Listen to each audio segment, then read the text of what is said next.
Classroom of the light season 1 episode 1 को episode की शुरुआत में हमें एक बस कहीं जाता हुआ दिखाया जाता है। बस पे हमारी कहानी का मेन कैरेक्टर कियोटका अयानो कोजी बैठा था। उसी बस में एक लड़की एक लड़के से कहती है कि ये प्रायोरिटी सीट है, तुम्हें अपनी सीट इस बूढ़ी औरत को दे देनी चाहिए, मगर वह मना कर देता है और कहता है कि सिर्फ मैं जवान हूँ, इसका मतलब ये तो नहीं कि मैं अपनी सीट दे दूँ। मैं ऐसा कोई काम क्यों करूँ जिसमें मेरा कोई फायदा ही ना हो। इस बात को सुनकर वो लड़की कहती है कि ऐसा करने से शायद तुम सोसाइटी में अपना कंट्रीब्यूशन करोगे, और एक बार देखो तो इन्हें खड़े होने में भी तकलीफ हो रही है।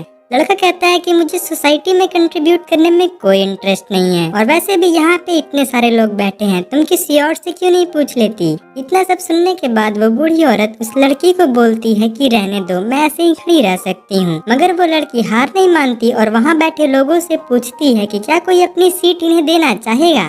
थोड़ी देर तक कोई कुछ नहीं बोलता, मगर फिर एक लेडी एट लास्ट अपनी सीट देने के लिए रेडी हो जाती है। फिर हमें एक दूसरे सीन में दिखाया जाता है कि हमारा मेन कैरेक्टर अपने डेस्टिनेशन पे पहुंच जाता है और मन में सोचता है क्या यही है मेरा नया school, Tokyo metropolitan advanced nurturing high school. इस स्कूल को जापानीज गवर्नमेंट के द्वारा बनाया गया है और यह स्कूल 100% एम्प्लॉयमेंट और कॉलेज एंट्री रेट देने का दावा करता है। अयानो को जी स्कूल में इंटर कर ही रहा होता है कि तभी एक लड़की उससे पूछती है कि तुम मुझे बस पे क्यों देख रहे थे, जिसपे कि वो सॉरी बोलता है और कहता है कि शायद तुम भी मेरी तरह इन झमेलों में नहीं पढ़ना चाहती थी, इसीलिए तुमने अपनी सीट नहीं दी। वो लड़की कहती है कि मुझे अपनी तरह मत समझो, मैंने अपनी सीट अपनी मर्जी से नहीं दी थी। अयानो को जी अपने मन में बोलता है कि फिर तो तुम मुझसे भी बदतर हो। स्कूल में इंटर करने पे स्टूडेंट काउंसिल प्रेसिडेंट मनाबू होरिगिता अपना भाषण देते हैं और सभी न्यू स्टूडेंट्स का वेलकम करते हैं। फिर हम क्लास 1D में अयानो को जी को देखते हैं। अयानो को जी जब अपने बगल वाली सीट पर देखता है तब उसे पता चलता है कि वह लड़की जो उसे सुबह मिली थी उसका सीट उसके ठीक बगल में ही है, जिसपे कि वो लड़की कहती है कि यह बहुत ही ज्यादा घटिया कोइंसिडेंस है, और कियोटका कहता है कि मुझे भी ऐसा ही लगता है। तभी एक लड़का सबको सजेस्ट करता है कि टीचर को आने में भी थोड़ा टाइम है, तो क्यों ना हम सभी लोग एक दूसरे को जान लें, जिसपे कि सभी लोग राजी हो जाते हैं और लड़कियां तो कुछ ज्यादा ही एक्साइटेड हो जाती है। सबसे पहले वो लड़का अपने बारे में बताता है, मेरा नाम है योसुके हिराता और तुम सभी लोग मुझे योसुके भी बुला सकते हो। मुझे सभी तरीके के स्पोर्ट्स पसंद है और मैं स्कूल के सॉकर क्लब में भी ज्वाइन होने वाला हूँ। उसके इंट्रोडक्शन देने के बाद सभी लोग ताली बजाने लगते हैं।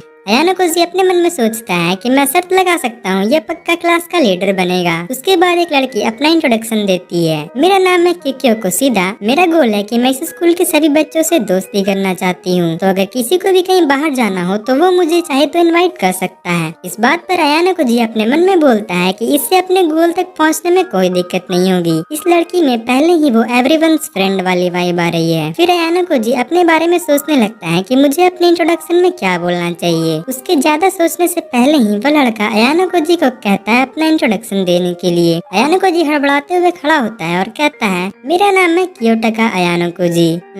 मैं किसी चीज में उतना खास तो नहीं हूँ, मैं तुम सभी के साथ घुलने मिलने की कोशिश करूंगा। उसका इतना बोरियत भरा इंट्रोडक्शन सुन के क्लास में एक ऑकवर्ड सा मोमेंट हो जाता है, मगर फिर भी सभी लोग ताली बजाते हैं। अयानो को जी अपने मन में सोचता है कि मैंने कर दिखाया। इसके बाद योसुके कहता है कि अब अपना इंट्रोडक्शन कौन देगा, जिसपे कि एक लड़का अपने डेस्क पर लात मारते हुए कहता है कि क्या हम छोटे बच्चे हैं जो हम अपना इंट्रोडक्शन कर रहे हैं, जैसे जैसे समय बीतता जाएगा हम लोग खुद ही एक दूसरे को जान जाएंगे। तभी क्लासरूम में एक लेडी इंटर करती है। वह बोलती है, मेरा नाम है सई चबसीरा और मैं क्लास 1D की होम रूम टीचर हूँ। तुम इस स्कूल में अगले 3 साल के लिए क्लासेस नहीं बदल सकते और अगले 3 सालों के लिए मैं ही तुम्हारी होम रूम टीचर रहूंगी। वो सभी स्टूडेंट्स को स्कूल की रूल बुक देती है और उन्हें कहती है कि इस स्कूल में हम कुछ स्पेशल रूल्स को फॉलो करते हैं। सबसे पहले तो तुम स्कूल में ही रहोगे, स्कूल के बाहर तुम नहीं जा सकते और बाहरी दुनिया से तुम संपर्क भी नहीं रख सकते। स्कूल में तुम्हें सभी टाइप की फैसिलिटीज मिल जाएगी, एंटरटेनमेंट से लेकर खाने पीने तक। अगर तुम्हें स्कूल में कोई भी सामान खरीदना है तो तुम पॉइंट्स की मदद से खरीद सकते हो, जो कि स्कूल के मेन कंप्यूटर सिस्टम में स्टोर्ड होती है।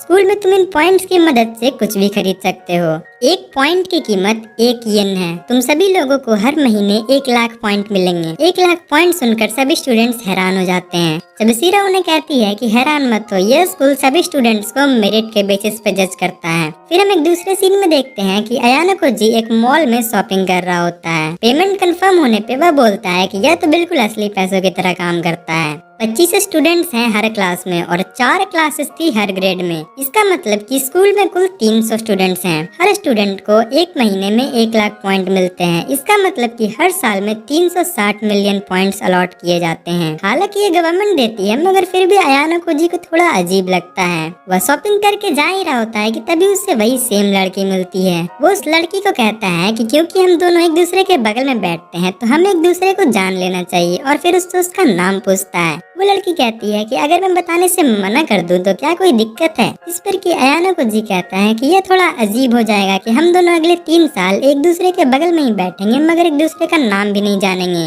वो बोलती है कि मेरा नाम है सुजुने होरिकिता। होरिकिता टाइटल सुनकर अयाना को जी पूछता है कि क्या तुम किसी तरह स्टूडेंट काउंसिल प्रेसिडेंट से रिलेटेड हो। इस बात पर वह कोई जवाब नहीं देती और अपना शॉपिंग में बिजी रहती है।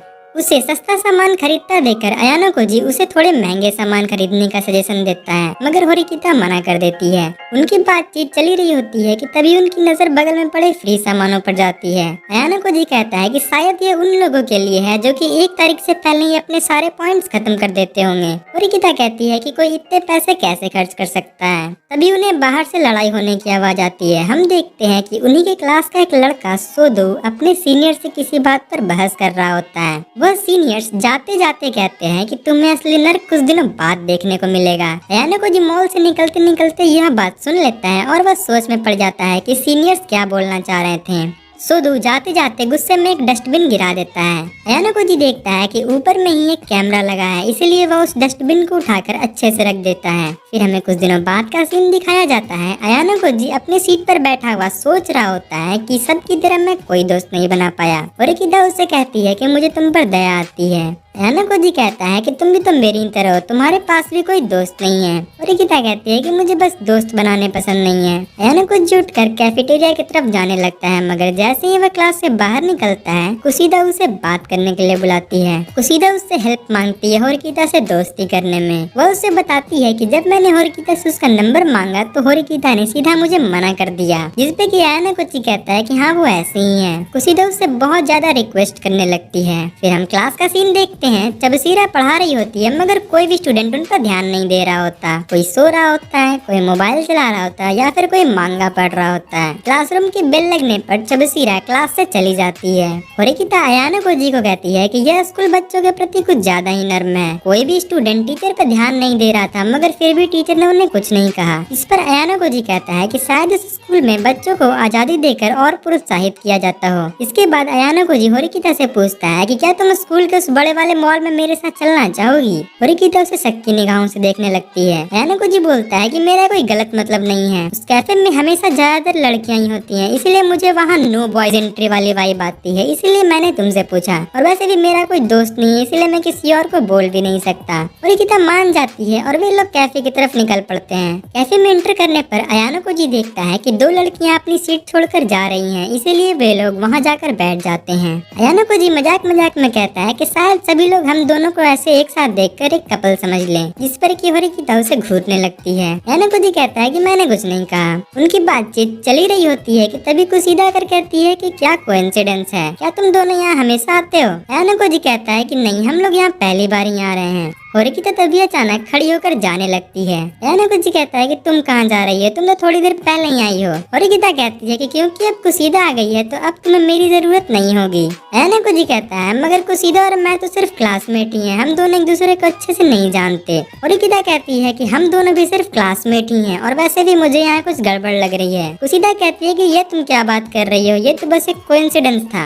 अयाना को जी अपने मन में बोलता है कि अच्छी कोशिश थी कुशीदा। होरिकिता कहती है कि हम दोनों पहले यहाँ जो स्टूडेंट्स बैठे हुए थे वे लोग अभी हमारे ही क्लास के थे। अभी क्लास खत्म हुए सिर्फ 2 मिनट हुए हैं, तो वे लोग इतनी जल्दी आकर कैसे जा सकते हैं। यह सब सुनकर अयाना को जी कन्फेस करता है। वो बोलता है मुझे माफ कर दो, ये सब प्लानिंग था। होरिकिता कहती है कि मुझे लग ही रहा था। तभी अचानक से कुशीदा खड़े होकर होरिकिता का हाथ पकड़ के कहती है प्लीज मेरी दोस्त बन जाओ। इस पे वो बोलती है कि तुम बस अपना समय बर्बाद कर रही हो, मुझे दोस्त बनाने में कोई इंटरेस्ट नहीं है। कुशिदा कहती है फिर तो तुम पूरी तरीके से अकेली हो जाओगी। वह कहती है मुझे अकेले रहने में कोई दिक्कत नहीं है। अयाना कोजी उससे पूछता है क्या तुम श्योर हो कि तुम अगले 3 साल बिना दोस्त के रहना चाहती हो? वह बोलती है कि मैं पिछले 9 सालों से अकेली रही हूँ और अगर तुम किंडरगार्टन मिला लो तो और ज्यादा हो जाएगा। यह कहकर वो चली जाती है। उसके जाने के बाद कुशिदा अयाना कोजी को कहती है कि मुझे माफ कर दो, मेरे चलते अब होरिकिता तुमसे भी गुस्सा हो गई। अयाना कोजी कहता है कोई बात नहीं। वे लोग वापस जाते हुए बातें कर रहे थे। कुशिदा कहती है शायद मेरा गोल अधूरा ही रह जाएगा, जिसपे कि अयाना कोजी कहता है कि मुझे लगता है वो एक एक्सेप्शन है।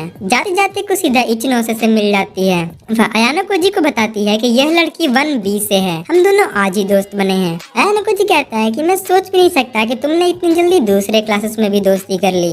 धीरे धीरे समय बीतता गया और महीना पूरा निकलता गया। सभी स्टूडेंट्स ने अपने लाइफ को पूरा एंजॉय करने का सोचा और वे लोग अपने पैसे बिना सोचे समझे ही उड़ाने लगे। टीचर क्लास में कुछ नहीं बोलती थी, इसलिए क्लास में सभी बच्चे बातचीत करते रहते, सोते रहते या फिर एब्सेंट ही हो जाते, जिससे बिल्कुल नॉर्मल हो गया था। मगर उन्हें सबसे बड़ा झटका लगने वाला था महीने की पहली तारीख को। महीने की शुरुआत में सभी बच्चे परेशान हो रहे थे क्योंकि उन्हें इस महीने के 1 लाख पॉइंट्स नहीं मिले थे। जब सीरा क्लास में एंटर करती है और उनके आते ही एक लड़का उनसे पूछता है कि टीचर हर महीने तो 1 तारीख को हमारे पॉइंट्स मिल जाने चाहिए थे, मगर इस महीने तो हमें एक भी पॉइंट नहीं मिले हैं, शायद सिस्टम से कुछ गलती हो गई हो। तब सीरा कहती है कि सिस्टम से कोई गलती नहीं हुई है, तुम्हें तुम्हारे पॉइंट्स ऑलरेडी मिल गए हैं। यह सुनकर सभी स्टूडेंट्स बोलते हैं कि हमें तो पॉइंट मिले ही नहीं है। तभी जब सीरा एक इविल स्माइल देती है, वो कहती है कि तुम सभी लोग एक नंबर के बेवकूफ हो, तुम्हें क्या लगा कि तुम्हें 1 लाख पॉइंट्स बस ऐसे ही दे दिए जाएंगे? तुम सभी लोगों ने एक महीने में 98 बार एब्सेंट किया है, 391 बार तुमने क्लास में मोबाइल इस्तेमाल किया या फिर बातें की है। इस स्कूल में तुम्हारा परफॉर्मेंस तुम्हारी मंथली अलॉटमेंट पर असर करता है। तुम्हारे खराब बिहेवियर और खराब परफॉर्मेंस की वजह से ही तुम्हारे पॉइंट्स घटे हैं और इस महीने में तुम्हें जो पॉइंट्स मिले हैं वो हैं 0। यह सुनकर सभी बच्चे परेशान हो जाते हैं क्योंकि अधिकतम बच्चों ने अपने पॉइंट्स खर्च कर दिए हैं। एक बच्चा उन्हें कहता है कि आपने हमें ये सब पहले क्यों नहीं बताया? इस पर जब सीरा कहती है कि मैंने स्कूल के पहले दिन ही कहा था कि ये स्कूल बच्चों को मेरिट के बेसिस पर जज करता है, तुम सभी लोग कचड़े के समान हो, तुम्हारी कोई वैल्यू नहीं है। और इसी आइकॉनिक सीन के साथ एपिसोड 1 यही एंड होता है।